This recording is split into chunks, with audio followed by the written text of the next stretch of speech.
de contribuer à ces affaires. Je serais favorable, moi personnellement en tout cas, à la création d'un Parlement des jeunes, qui pourra agir en tandem avec notre Parlement, et qui les permettra de débattre et proposer leurs idées, leurs points de vue aux lois que nous votons.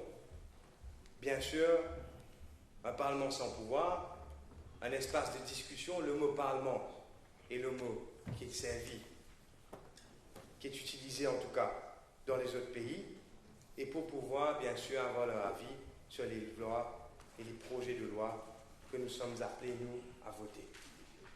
Pour conclure, madame, je vais parler de ma circonscription.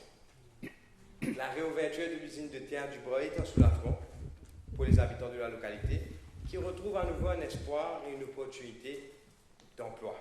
Et je remercie le ministre des Finances pour cette excellente initiative. Je note toutefois aussi que le budget attribué à la municipalité a été réduit par 33% cette année. Je dois dire que ça m'inquiète des retombées de cette décision, tout comme ceux de mes mandants, et nous espérons que la municipalité sera apte à répondre aux besoins et aux attentes légitimes des citoyens de la ville de Curepipe, qui le méritent amplement. J'espère aussi qu'il y a assez de fonds, bien sûr, pour maintenir les infrastructures et réaliser des projets pour améliorer les conditions de vie des Curepipiens qui ont été pendant plusieurs années délaissés. Je me joins à mes collègues Malini Siwaxing et Stéphane Poussa dans leurs interventions.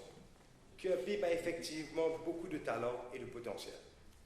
Je lance un appel au gouvernement pour développer les infrastructures nécessaires à l'exploitation de ces talents.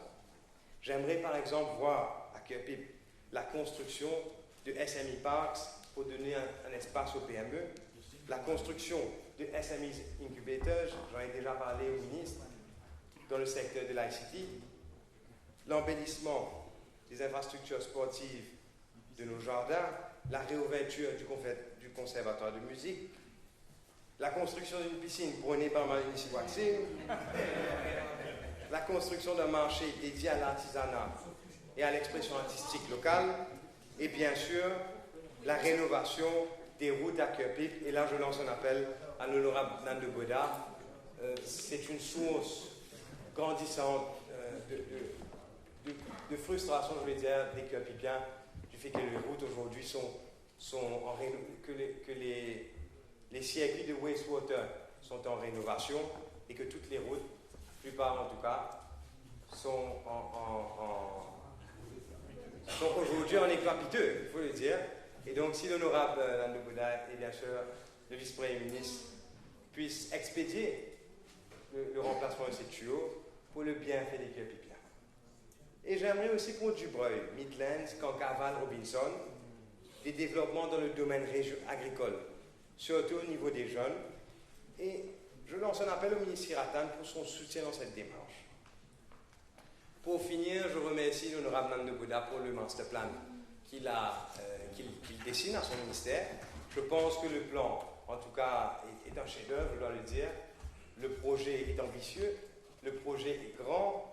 Contrairement à ce que l'honorable Amia Mia dit, le projet est innovateur et sera pour le bienfait de tous les citoyens de la ville de Curepipe, pour l'économie, création de travail, création d'espaces de commerce, modernisation de la ville. Et nous comptons beaucoup sur ce projet.